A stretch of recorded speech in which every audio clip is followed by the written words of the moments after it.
2 Samuel 11. And it came to be, at the turn of the year, at the time kings go out to battle, that Daud sent Yahuah and his servants with him, and all Yisharal, and they destroyed the children of Ammon, and besieged Rabbah. But Daud remained at Jerusalem. And it came to be, at evening time, that Daud rose up from his bed, and walked about on the roof of the king's house. And from the roof he saw a woman bathing, and the woman was very good to look at. And Daud sent and asked about the woman, and one said, Is this not Bathsheba, the daughter of Eliam, the Asha of Uriah the Hittite? And Daud sent messengers to fetch her, and she came to him, and he lay with her, for she was cleansing herself from her uncleanness. And she returned to her house, and the woman conceived, and sent and informed Daud, and said, I am pregnant. Then Daud sent to Yahuah, Send Uriah the Hittite to me.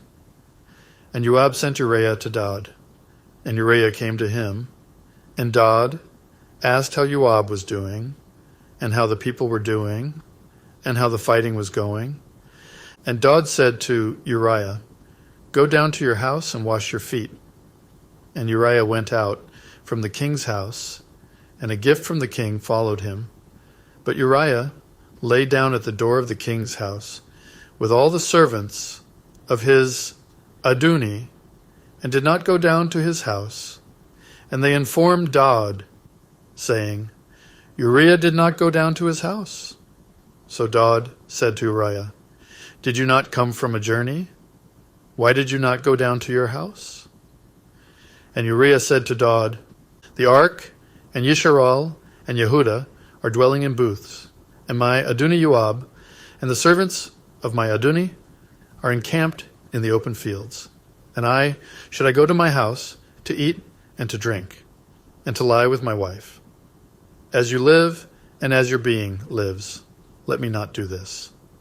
And Daud said to Uriah, Remain here today also, and tomorrow I let you go. So Uriah remained in Jerusalem that day and the next. And Daud called him, and he ate and drank before him, and he made him drunk. And at evening he went out to lie on his bed with the servants of his adultery, but he did not go down to his house. And it came to be in the morning that Daud wrote a letter to Yahuah, and sent it by the hand of Uriah. And he wrote in the letter, saying, Set Uriah in the front of the heaviest battle, and you shall turn away from him, and he shall be smitten, and shall die. And it came to be, as Yahuah watched the city, that he appointed Uriah to the place where he knew there were brave men. And the men of the city came out and fought with Yahuah, and some of the people of the servants of Daud fell. And Uriah the Hittite also died. And Yahuah sent and reported to Daud all the events of the battle, and commanded the messengers, saying, When you have finished reporting all the events of the battle to the king, then it shall be, if the king's wrath rises, and he says to you, Why did you go so near to the city when you fought?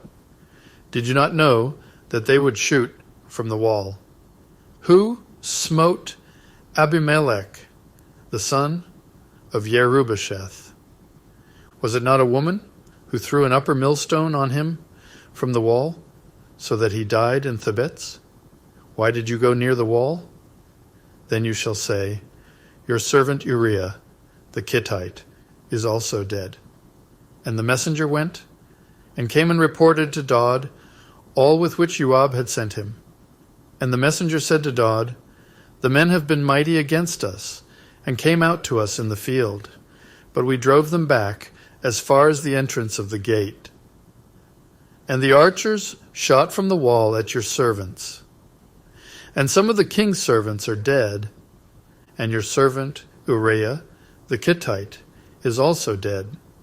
And Daud said to the messenger, Say to Yahuah, Do not let this matter be evil in your eyes, for the sword devours one as well as another. Strengthen your attack against the city and overthrow it. And encourage him. And the wife of Uriah heard that Uriah, her husband, was dead, and she lamented for her husband. And when her mourning was over, Daud sent and brought her to his house. And she became his wife, and bore him a son. But the deed that Daud had done was evil in the eyes of Yahuah,